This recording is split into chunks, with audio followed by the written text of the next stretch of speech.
Oh, FBC Firebreak, I really wanted to like you. As someone who isn't a fan of multiplayer games, I thought Remedy might just be the team to convert me. But sadly, you haven't. This wasn't the video I originally intended to make. What I wanted to do was comb through the game to see what new lore and world building we could glean from this spin-off to 2019's excellent Control. But sadly, Firebreak doesn't really offer anything new in the way of story or narrative to sink your teeth into. It uses the various locations from Control simply as a means of setting up a series of scenarios, without delving further into the workings of the oldest house, or the strange objects housed within. There's no sign of director Jessie, or her brother Dylan, or even our beloved Artie. Instead, what we get are 5 missions, known in this game as jobs.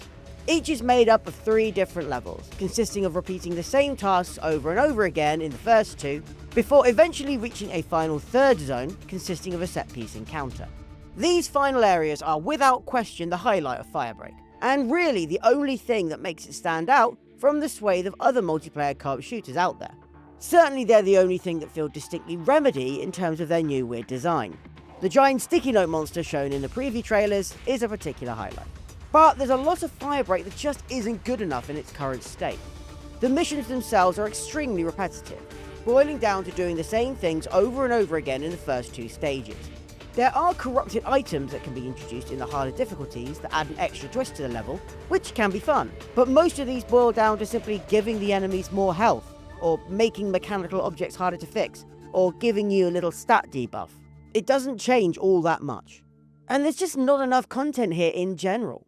The 5 jobs never change in any meaningful ways, with mission objectives staying exactly the same run to run, and levels never changing things up. After completing a run, you can visit the unlock shop to buy upgrades to your loadout, or new weapons and cosmetics with perk points you've accrued. There's no real-world currency store here. Everything you can buy is earned through gameplay. You can also purchase buffs that improve your character's stats or provide additional skills for your next run. And that's it. I mean, I applaud them for not seeking to squeeze every penny out of their player base, but if they want players to stick around for the long haul and invest their time and money into the game's expansion content, then right now, there's just not enough here to justify it. Before every run, you choose from one of 3 crisis kits, which give you a unique weapon as your default. These can then be improved on by purchasing upgrades, as well as adding 1 additional piece of equipment to your arsenal, usually some form of area of effect weapon or healing station. However, there's very little in terms of variety once you've played with each of these kits for a little while.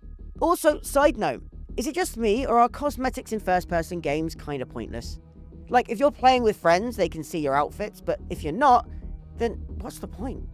Speaking of playing with friends, that brings me to Firebreak's biggest issue at present: matchmaking. If you want to play with friends, no matter what console or PC you're playing on, it's as easy as setting up a password, getting into a party, choosing a job, and off you go. However, if you're playing alone, things don't work as they very obviously should. You can jump into a quick game where you're thrown into the middle of a random match with 2 strangers, which often leads to you being thrust into the same first mission over and over again. But if you want to start a different new job with specific criteria, you're essentially hoping that others with a similar level will join your party. And most of the time, it just doesn't work. I spent up to 20 minutes waiting for anyone to join my party before just giving up and going in alone.